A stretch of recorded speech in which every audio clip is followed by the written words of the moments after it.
Welcome to doctor Maithili's music therapy channel. இன்றைய பதிவிலையும் imbibing values in children's routine என்ற தலைப்பில் சில செய்திகளை நம்ம பகிர்ந்துக்கலாம்.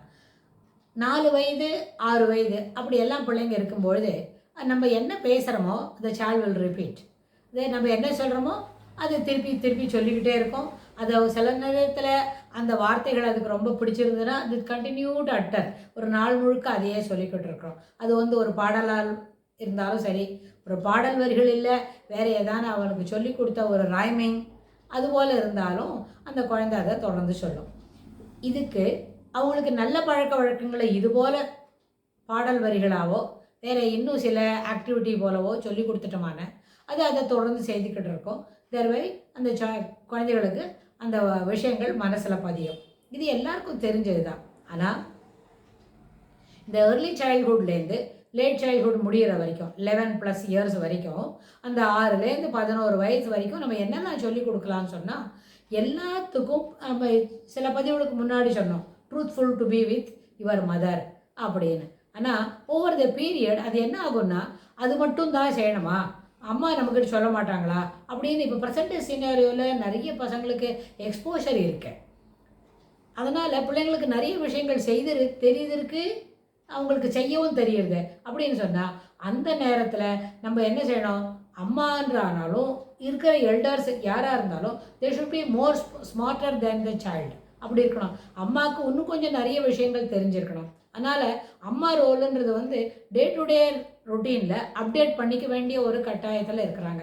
ஏதோ ஒரு 4 விஷயம் தெரியும் அப்படின்னா அதை வச்சுட்டே நம்ம பிள்ளைங்களை தொடர்ந்து மானிட்டர் பண்ணுறது மேனேஜ் பண்ணுறது ரெண்டும் சாத்தியம் இல்லைன்னு சொன்னால் அப்போ என்ன ஆகணும், நிறைய விஷயங்கள் நம்ம தெரிஞ்சுக்கணும் முதல்ல, அதுக்கப்புறம் அதெல்லாம் பிள்ளைங்களுக்கும் சொல்லிக் கொடுக்கணும். அதனால் ஹம்பிளாக இருக்கணும், டிவாய்ட் ஆஃப் எக்ஸ்ட்ராவகன்ஸ். ரொம்ப படாடோபமாக அதை செய்யணும் அப்படி இல்லாமல் இருக்கிறது என்னவோ அதுலேருந்து தொடர்ந்து அதில் நம்ம பயன்படுத்திக்கணும். அப்புறம் ஹியூமிலிட்டியை வளர்த்துக்கணும். ஹியூமிலிட்டின்னு சொன்னால் ஏதோ செய்கிறோமா, இப்படி கண்டிப்பாக செய்கிறோமா அப்படி சொல்லி பழகினா அந்த பழக்கம் நல்ல பழக்கம்தான்.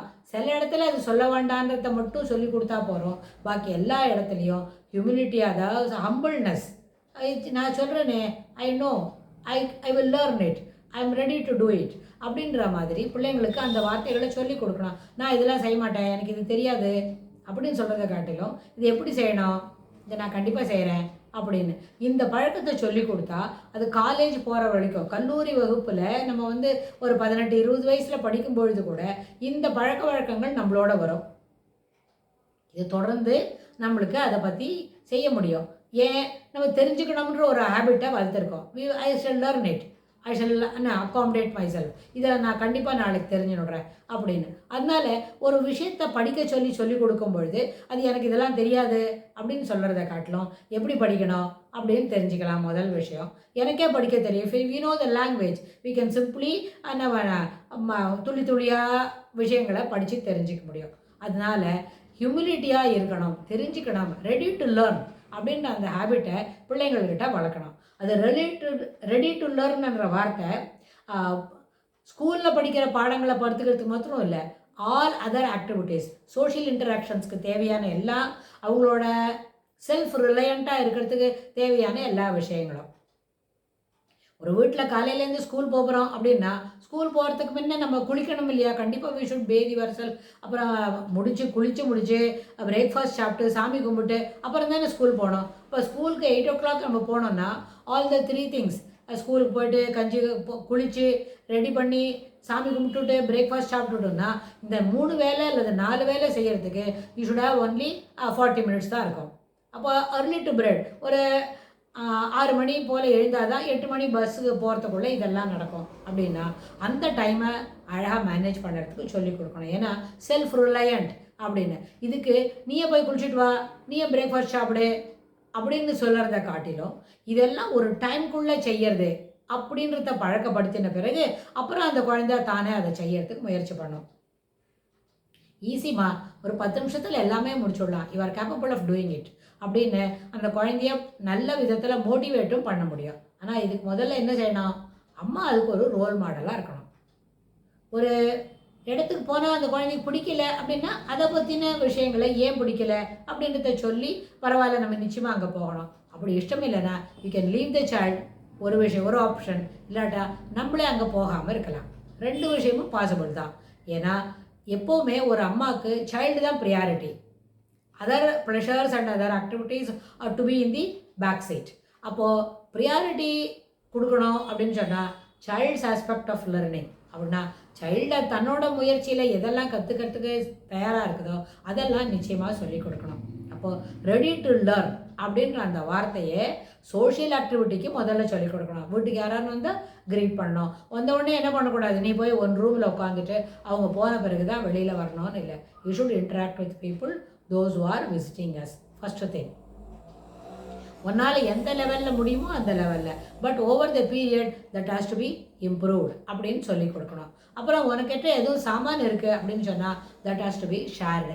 Sharing is a basic activities அப்படின்ல அது வரணும். பேசிக் ஆக்டிவிட்டீஸில் ஷேரிங் வரணும். எதாக இருந்தாலும் ஷேர் பண்ணுறதுக்கு தயாராக இருக்கணும். சாப்பிட்ற சாமானாக இருந்தாலும், டாய்ஸாக இருந்தாலும், டால்ஸாக இருந்தாலும், அப்புறம் இன்டராக்டிவாக இருக்கக்கூடிய கேட்ஜெட்டாக இருந்தாலும், இல்லை கேம்ஸ் விளையாடக்கூடிய கேட்ஜெட்டாக இருந்தாலும், எல்லாத்தையும் நம்மளோட கூட இருக்கும்பொழுது whoever you like, whoever you want interact, அவங்களோடலாம் அதை ஷேர் பண்ணிக்கிறதுக்கு தயாராக இருக்கணும்.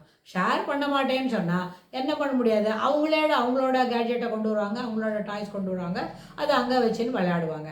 அப்போது அவங்க டாய்ஸை இங்கே கொண்டு வந்து வச்சுன்னு விளையாடுறதுக்கு வருவாங்களா அப்படின்னு யோசிக்கும் பொழுது 2 பிள்ளைங்களும் சேர்ந்து ஒன்றா விளையாடணுன்னா 2 பேரும் அவங்களோட கேட்ஜெட்டாக இருந்தாலும், டாய்ஸாக இருந்தாலும், டால்ஸ் போல் இருந்தாலும் அது எல்லாத்தையும் அவங்க என்ன பண்ணணும், ஷேர் பண்ணி விளையாட தெரிஞ்சுக்கணும்.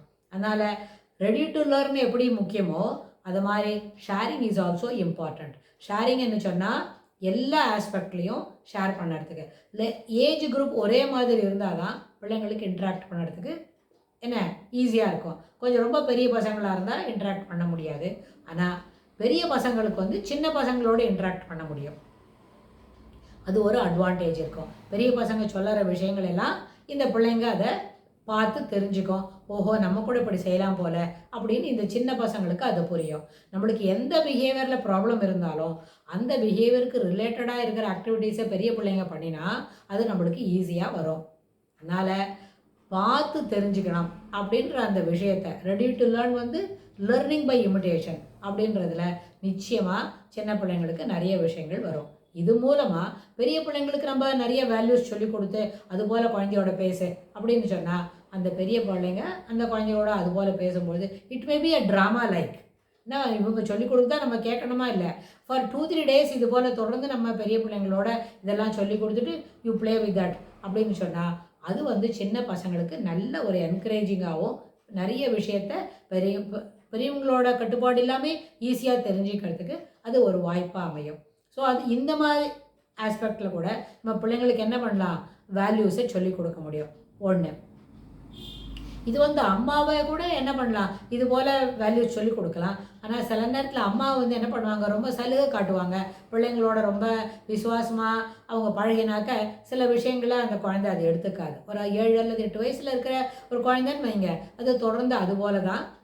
அது அவங்க ஏஜ் குரூப்பில், அதாவது பியர் குரூப், அவங்களுக்கு ஒரு 8 வயசுனா ஒரு 10 வயசு குழந்தையோட பழகும்போது they will be bit happier to interact with them because they can learn many things from the older children. கொஞ்சம் வயசில் பெரிய பசங்கள்கிட்டேருந்து சில விஷயங்களை கற்றுக்கணும். அதில் என்ன அட்வான்டேஜ் கிடைக்கும்னா அந்த பெரிய பசங்களுக்கு நம்ம எல்லாத்தையும் சொல்லி கொடுத்தமான அதுலேருந்து அந்த சின்ன பசங்களுக்கு வந்துடும். அது ஒரு it may be happening once in a week only. வாரத்தில் ஒரு நாளைக்கு வீக்கெண்ட்ஸில் மட்டும்தான் நம்மளோட நெய்பர்ஸோட பசங்களோட நம்ம இன்ட்ராக்ட் பண்ண முடியும்னா we can encourage them. நம்ம வீட்டில் எல்லா பசங்களையும் கூப்பிட்டு வச்சு ஒரு 6-7 பசங்க இருக்குன்னா எல்லா 4 பெரிய பசங்க 2 சின்ன பசங்கன்னா 4 பெரிய பசங்களை நம்ம கைடு பண்ணிட்டோமான சின்ன பசங்க தானா அதே போல் அந்த லெவலில் வரும்ன்றத நிதர்சனமாக கண்ணு முன்னாடி இதை பார்க்கக்கூடிய ஒரு உண்மையாக நடக்கும். இதனால் நான் ஒரு 2 மணி நேரம் நம்மக்கிட்ட நிறைய பசங்க இருக்கோம் அப்படின்னா அது ஒரு பெரிய டிஸ்டர்பன்ஸாக நினைக்காம it is a pleasure to interact with children. அவங்கவுங்க லெவலில் சிலப்போ கொஸ்டின் ஆன்சர் கேட்பாங்க, ஆண்டி இதை சொல்லித்தாங்க அதை சொல்லித்தாங்கன்னு சொன்னால் நிறைய பேரோட சொல்லி கொடுத்து at the end of the ஒரு 2 hours செஷன் முடிஞ்சோடனே என்னன்னா எல்லாருமே சேர்ந்து ஜாலியாக ஸ்நாக்ஸ் சாப்பிட்டு